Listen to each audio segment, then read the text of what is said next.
Hello, and welcome to today's tea time with myself, Dr. TJ. And the theme of today's tea time is going to be toxic relationships.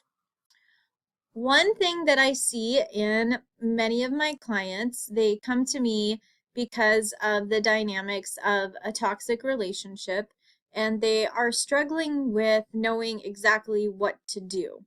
And so they approach me because they want to brainstorm effective ways and strategies to deal with these toxic relationships.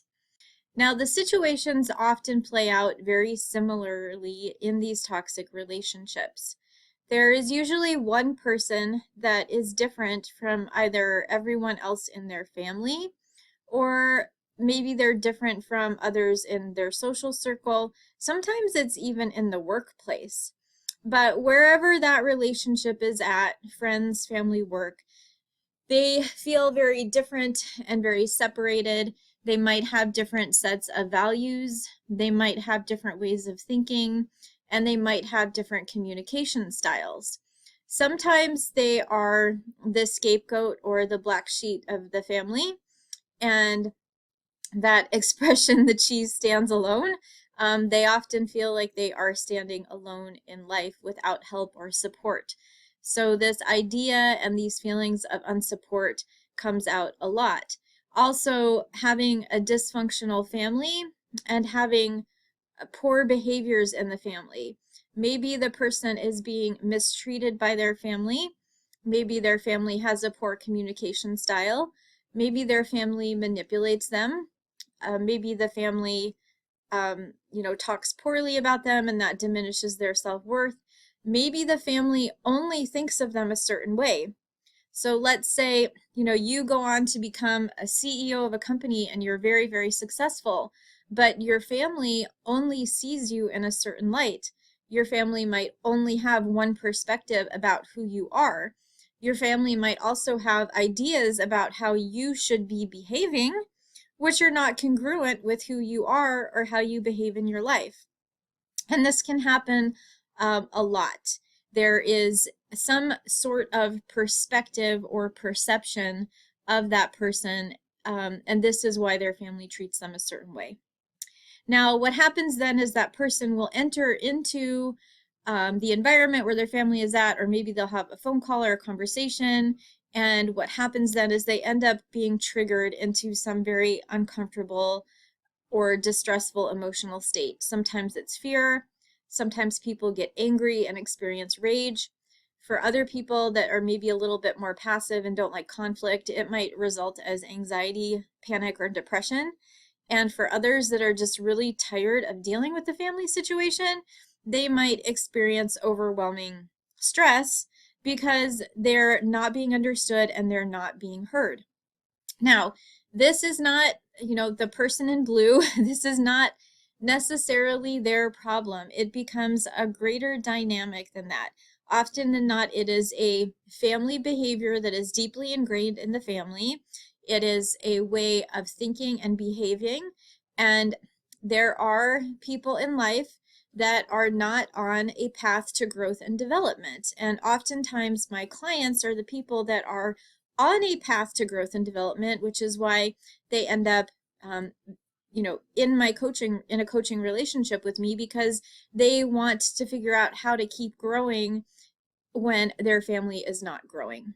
And that happens a lot. So let's look at what are some tips. Now, again, what do we do?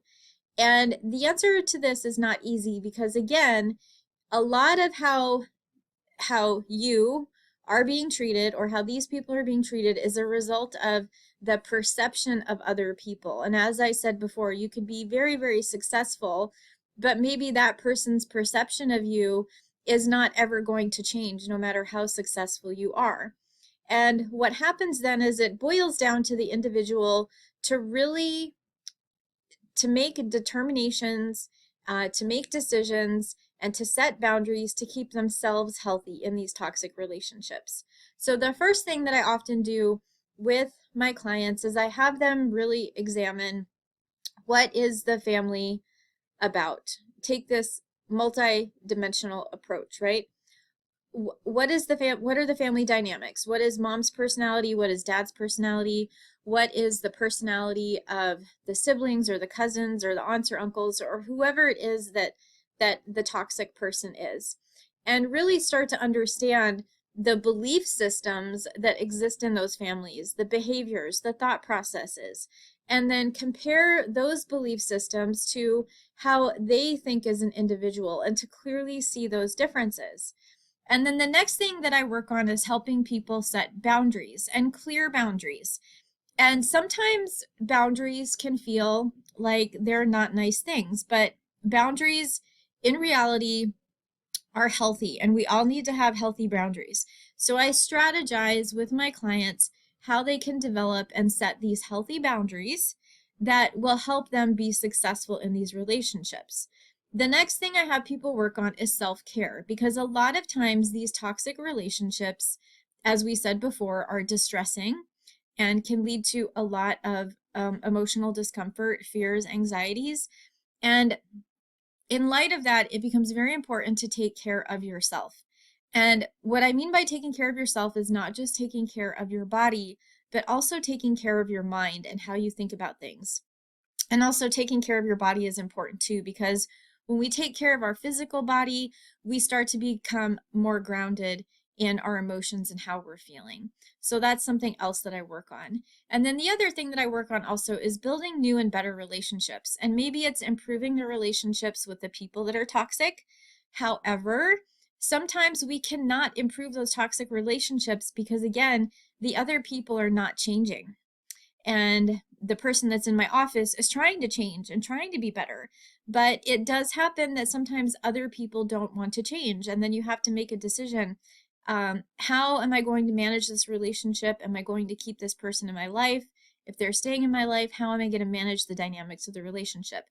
But most importantly, the power of choice. We all have the power to choose good and healthy relationships and to start developing relationships with people. Maybe you develop a network of friends, and that network of friends becomes more like a family to you. So there are always strategies and always ways that we can manage toxic relationships. So thank you so much for watching. If you'd like to reach out to me for coaching on toxic relationships, please go to my website and feel free to send me an email.